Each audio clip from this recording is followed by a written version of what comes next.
ترى العيال بتتابع الفيديوهات اللي بتنزل لها على اليوتيوب ولا لا؟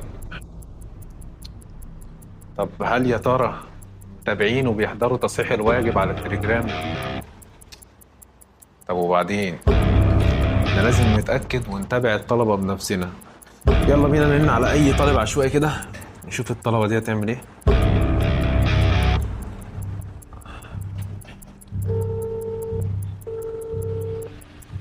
يا موسى، وقت اتأخر الساعة 9 يعني لسه. ألو، السلام عليكم. طبعا. معاكي مستر أحمد رضوان، مدرس مادة الفلسفة وعلم النفس. أهلا، السلام عليكم. ازيك يا أماني، عاملة ايه؟ تمام الحمد لله. كله تمام؟ تمام. جينا في وقت مش مناسب أو حاجة، نايمة أو حاجة؟ لا. أمال مال صوتك تعبانة ولا في حاجة ولا ايه؟ اه. واضح. ربنا يعينك يا إيمان. عملتي ايه آخر امتحان يا إيمان؟ صراحة أنا دخلتوش.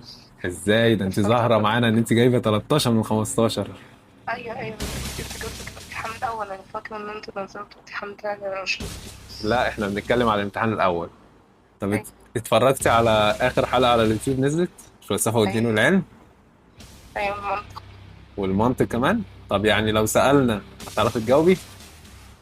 آه، يعني شوية. يعني نجرب ونشوف ونسيبها على ما الله. حليتش ما حليتش على الدرس اللي هو بتاعت الفلسفة والدين والعلم صراحة. طب خلاص، هسألك على التفكير يا ستي. ماشي. ماشي. آه، هسألك سؤال سهل. التفكير هل هو مادي، معنوي؟ لا. معناه ليه غير معنوي؟ مرئي. معناه غير مرئي لأنه يعني شيء في الدماغ، هي عمليات عقلية. مظبوط، يعني حاجة ما بتتشافش. أي لا يمكن رؤيتها بدون تعلم مقصود. بالظبط، الله ينور عليك. طب هل هي فطرية ولا مكتسبة؟ لا فطري. الله ينور عليكي، احنا اتولدنا بنفكر. مظبوط.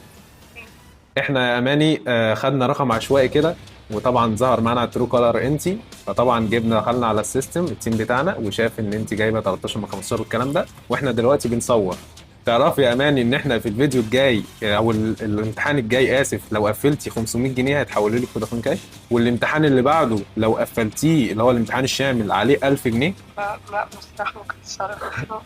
احنا حابين نعرفك، قفلي الامتحان الجاي وركزي وحلي الواجب كامل، ومجرد ما الحصه تنزل اسمعيه على طول وحلي الواجب كامل، وخش على جروب التليجرام هننزلك تصحيح الواجب اللي فات كله. ولو في اي سؤال طبعا انت عارفه منزلين لك على جروب التليجرام الرقم اللي تقدر تتواصل معاه. أي أتواصل مع حضرتك، شكرا. طبعا. حاجه تانية يا ايمان كده، عرفتي هتعملي ايه؟ لا شكرا فيك. تمام يا يعني ايمان، تمام يا اماني، أنت يلا. عملت اللي كانوا في منصة ومجالك يعني. بالظبط، الله ينور عليك. احنا عاملين نظام مجاني على اليوتيوب بس زي المنصه بالظبط، وبنتابعك اول باول وكل حاجه زي المنصه بالظبط. توفيق يا امان ان شاء الله. يلا. إن شاء الله. السلام عليكم ورحمه الله وبركاته. زي ما انتم شايفين متابعين الطلبه بتاعتنا في مصر كلها، عاملين لك نظام مجاني زي المنصه بالظبط بس على اليوتيوب. معانا الطلبه بتاعتنا بتملى الفورم بتاعنا كل البيانات وبنتابعهم ونكلمهم، وعاملين لك جروب التليجرام طبعا بنخش عليه، بتلاقي الكتاب بتاعنا مجاني، بتلاقي الامتحانات بتاعتنا، بتلاقي تصحيح الواجب، كل ده منزله لك على جروب التليجرام.